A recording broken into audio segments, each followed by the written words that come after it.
Now, but the amazing thing is people don't know the solar eclipse is happening on the very same day as the original plagues of the 3 days of darkness began. No.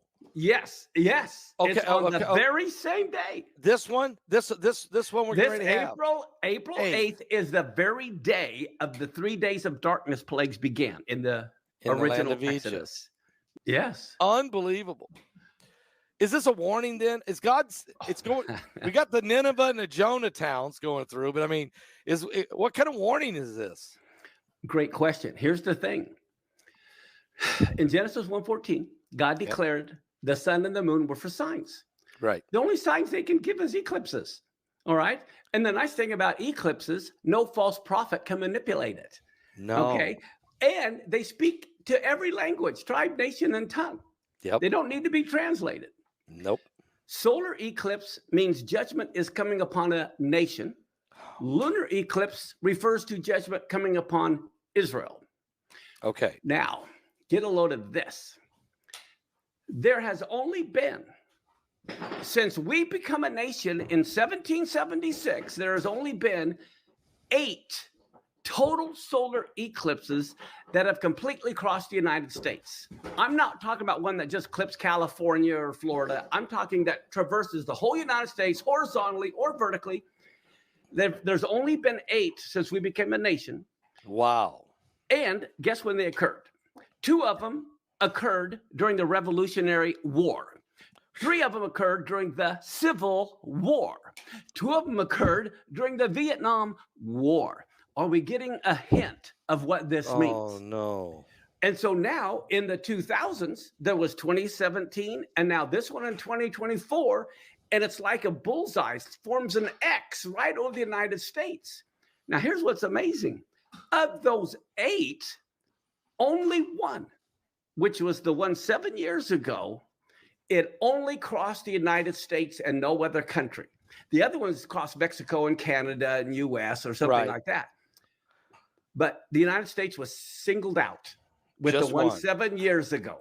Yes. Once. Wow. And now we have April 8th on Nisan 1. That Nisan 1 is the same day the glory of God fell. It's the same day of the inauguration ceremony of Moses' tabernacle.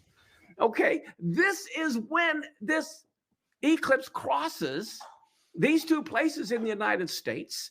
And it's definitely God wants to communicate with us. People have to understand God wants to communicate. These eclipses are communications directly from God warning us of what's coming. I mean, this is without a question a biblical sign. I was telling people earlier that, you got the solar eclipses. That's God made. When you have a lunar eclipse or a blood moon that you were so famous in bringing forward, that's a God sign. There's 2 different types of locusts coming, we know that. There's all of these signs that are coming right now are all God signs. They're not man-made, not man-manipulated. It isn't Y2K. Right. Okay. It's not the Mayan calendar. Right. It's not Harold Camping predicting the rapture, all of which man-made and failed. These are God's signs. You can't run from these. These are biblical, right? That's the whole point. See, the problem is the church is on the wrong calendar. Because our regular calendar is based only on the sun. That's wrong. That's wrong. And Iran uses the same calendar we do.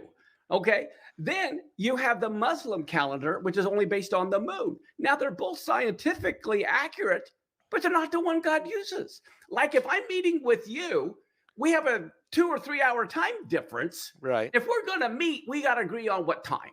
Right. God is the master of time. And if you're a slave, who controls your time? The master. The master He tells you when to go to bed, when to get up, when to do this. God, the first commandment, most people don't realize, the very first commandment wasn't given on Mount Sinai. The very first commandment was given in Egypt, and it was get on my calendar. Nisan 1 is the first day. He wants his people on his calendar. Well, in Genesis 1:14, it says, let them determine the times. Not let the sun, not let the moon. But the reason why, you can only have a solar eclipse on a new moon. You can only have a lunar eclipse on a full moon. That's true. So that's why he says, okay, your months are based on the new moon. This way I can communicate with you. Yep. Okay. Passover and Sukkot are on a full moon, so I can communicate with you. Because it's the appointed times. Appointed times. Exactly. It's